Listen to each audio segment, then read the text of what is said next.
Hello, ladies and gentlemen, and welcome to our interview with Jared Connors. Jared is a senior supply subject matter expert in corporate social responsibility at Ascent Compliance, which is the world's leader in supply chain data management. Jared, thank you for taking your time coming to our interview today. Thanks for having me. Always a pleasure, Boris. Thank you. This is our second interview with Jared, and we had the first one a few weeks back, and we saw really high engagement and decided to invite you for the second one. Today we have a deep dive into what an effective supply chain risk management workflow looks like, and why so many companies are seeing value in this practice even before COVID hit us. Jared, for those viewers who didn't watch the first interview, can you perhaps tell us a little bit what you and your team at Ascent Compliance are up to these days? You bet. So Ascent Compliance is a software company that's focused on supply chain risk management. So we cover various topics from product compliance, regulations like ROS and REACH, to corporate social responsibility topics, conflict minerals, what I would call broader CSR, which is things like bribery and corruption, labor practices, environmental concerns. And we also have vendor management modules as well that cover things like trade compliance support. So basically soup to nuts in terms of supply chain risk management. Okay, let us dive straight into your perspective on how a remote look into a supplier's practice can be far more impactful than infrequent on-site audits. Let us first understand the background. Although not formalized across the globe, corporate social responsibility has largely followed a process leading to on-site supplier audits. Can you speak to why that was like this? Yeah, actually, we got into this a little bit in the first interview, and so let's get into a little bit more detail here. I spent, more than a decade doing on-site audits around the globe, from what I would call supply chain or social accountability audits, to quality audits, to EHS audits, transaction-based audits, and more conflict minerals audits than I can shake a stick at.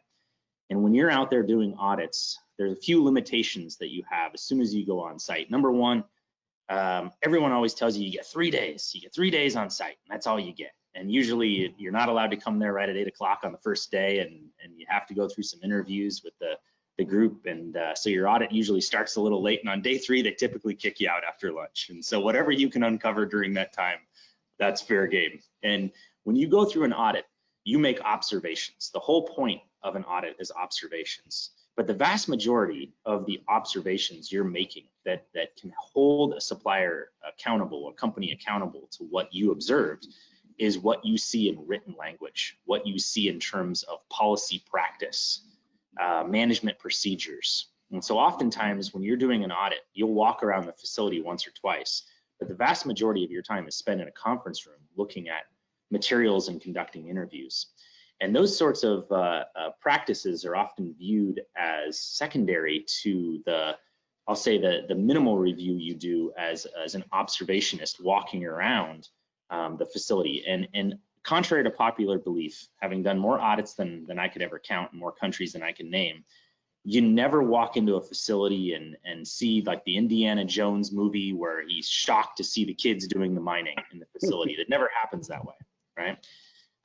Very rarely have I ever made an observation in the hundreds and hundreds of audits that I've done that shocked me more than something that I recorded from a written word, from transaction policy, gap in policy, or management procedure that was perceived to be the issue, or could be the gap or the issue that could cause stuff like that when you're not there. So oftentimes, even unannounced audits, you have the ability to put your best foot forward.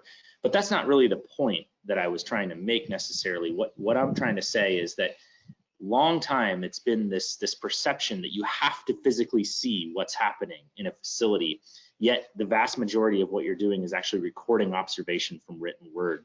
And so companies say, why do I need to do that when the most impactful corrective actions or things that I'm trying to plant the seed to make my supplier better come from things that I review either transactionally or recorded from procedure?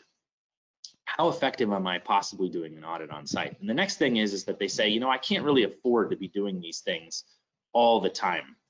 You know, you have a cadence that you're doing on-site audits. You might be doing them annually. You might be doing them once every 3 years, especially for CSR, because you can't necessarily spend the resources to have somebody there all the time. And so the transaction reviews are very infrequent. The second thing is that given your limited amount of time there, you're not able to really get into a real conversation with those auditees, or when you do, you're often doing that virtually anyway, not being on site. And so companies have, by and large, kind of looked at CSR audits and said, you know, physical observation is important, but the real benefit is having an ongoing conversation with the auditee, and that's usually over, you know, email or through a tool that says, here's what I'm learning more about you as a company. So we can get into a little bit more of that as we go here. Clearly, I've got a fan of audits here in the corner who wants her ears rubbed. So I have a smaller one, but he's in the corner. All right. So what are some other approaches? So companies can't exactly send representatives out around the planet right now to audit suppliers on site. So is there another way to accomplish this?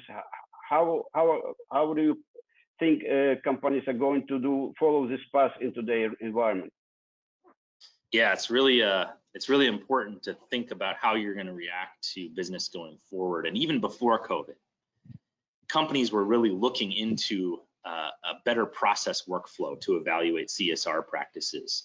And if you think about that, what that means is that I don't want to be sent to somebody who I perceive as high risk because they're in a certain geography, or they represent a certain amount of spends, or they're a certain type of business. Those things are important for a risk assessment to say, should I do some evaluation on these guys? But they don't necessarily reveal anything prior to your audit. And so what companies by and large have been doing now for several years, in fact, and you see the smart money really putting a lot more emphasis on this upfront and less emphasis on that physical audit at, you know, in the backside of the workflow, because they're saying I can reveal things about those companies' management procedures. I can reveal things about their policies that will represent a gap for me.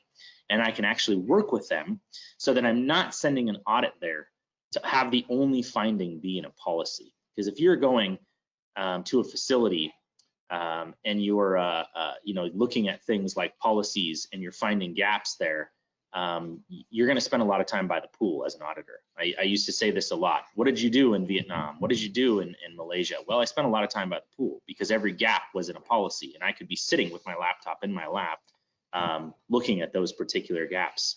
I didn't need to go and physically observe them. In fact, I can't physically observe that because I need to understand what their approach to these topics are. I can't observe bribery and corruption in a facility. It'd be pretty hard to, but I can certainly observe a gap in policy. And so when companies go through this process, what they smartly do is they put in place a very robust workflow. So there's nothing wrong with having on-site audits in your workflow, but the beauty of having a robust workflow that goes through risk assessment, goes through quality questionnaire, and goes through corrective actions, provides you the opportunity to understand what you really need to be doing if you're going on site. And what that also evaluates, or excuse me, allows you to do within the evaluation is it allows you to send people who may not be necessarily certified or trained in a particular discipline of audit. You go, wait a second, Jared, what do you mean by that, right? So if I'm going through this process and I've got a very robust workflow, and you know, oftentimes questionnaires get kind of a bad name, and that's because of the way that questionnaires are often written. They're written as yes/no questions. Do you have a policy on child labor? Well, yes, I do. Everybody's going to answer yes to that, right? But if you get into nuances of what those policies should entail, then you really understand the practices of the organization from the questionnaire. And then when you go through to your corrective actions, you're able to set the tone of what your expectation is. And I don't even like to use the word corrective action oftentimes. I like to use planting the seed, because what you're trying to do is you're trying to up-level or better your supplier's practices, right? And so when you actually do want to go to audit, you know what you're actually there to accomplish. if you even need to get to an audit. So oftentimes what this workflow has been doing well before COVID is calling down the numbers, reducing the numbers of third parties that I feel that I need to send an auditor to, because I'm actually addressing risk through policy up level. I'm addressing risk through transaction detail logs, like hiring practices. I'm looking at verifying a documentation of my of the employees. I can even conduct anonymous interviews of employees through virtual means, if you will. So there's a lot of things that companies have already been doing, and now in the COVID era, you see all of these things coming out in the news, whether it's the government of India laxing on any enforcement issues with labor rights issues. Here in the United States, even the EPA, the Environmental Protection Agency, no enforcement as long as a company can demonstrate that their water and air pollution has been directly linked to keeping their business afloat during the COVID crisis. That's just nonsense right there. And then also, if you look at some of these articles that are coming out in Southeast Asia of companies just forcing employees to stay in factories and dormitories, to quarantine to ensure that their workforce is still available to work. Just imagine if we weren't in this non-travel COVID issue or era right now, and imagine what NGOs could be observing around the globe during this. It's kind of like 2008 during the financial crisis, when we still had people traveling, readily traveling out there and seeing things. As a CSR auditor, I'd never been busier in my life because of all of those NGO reports that were coming out. And so if those companies that were relying exclusively on audit or didn't really necessarily engage in CSR evaluations of their supply chain because they thought audits are too expensive, those companies could get hit behind the left ear from a major issue that comes out. So imagine if your company is starting to recover and you're seeing an uptick in business and everybody's going, yes, we're coming out of it, we see the light at the end of the tunnel, and then you get hit by a major reputational issue where somebody names you in an article, or they make a link to you later on because of a particular issue. You know, oftentimes companies say, well, I'm B2B, so no, I'm never going to get named in an article by an NGO. Well, actually, that's not necessarily true, because you don't have to get named for somebody to make that link to that company that is named. Or even in, by a kind of proxy where you're in a supply chain or your facility is in a region, and that region is named as a hotspot for CSR issues, whether it be environmental or labor practices. By proxy, you can have a reputational hit. So if you don't have a strong process to demonstrate, even if you are named, well, actually, look, here's what I've been doing, that you could really have a major hit financially after the fact, even if you see some period of recovery. So those companies that are either forgoing CSR practices or saying, it's too costly, or how am I supposed to do it because I can't get on site, they're really rolling the dice for a major hit that could occur, as the world starts to open back up. All right. So let's summarize. If someone who is listening to this interview would like to walk away with one or two major takeaways, what would it be? Sure. Number one, I would develop your process before you start engaging your suppliers. Sit down, take some time, and think about what that linear flow looks like. It's not always linear. Sometimes you can go through things and loop back into certain aspects. Let's say you're doing a policy review. You might need to link back to the initial request to make sure that now you've got the grade you want essentially from your suppliers. I'm paraphrasing here, but what I'm trying to say is it's mostly linear as a flow. Determine what that is. Don't just say, I'm going to do a risk assessment. I'm going to look at the corruption perception index, which is so common in companies, and say, I need to audit that guy because they're in that country. I need to audit that guy because they represent a certain amount of spends. And the other thing is that don't downplay the value of a good questionnaire, right? A self-assessment questionnaire can go a long way if written right. And so really what you need to think about there is, what standards should I be basing that questionnaire off of? How do I really poke at somebody to learn more about their practices through questionnaires, rather than asking them the do or don't question, do you or do you not have a policy? Because you're not going to get too deep into it there. So learn what standards you could benefit from. And the third thing, I know you asked for a couple too, but I'm going to give you three.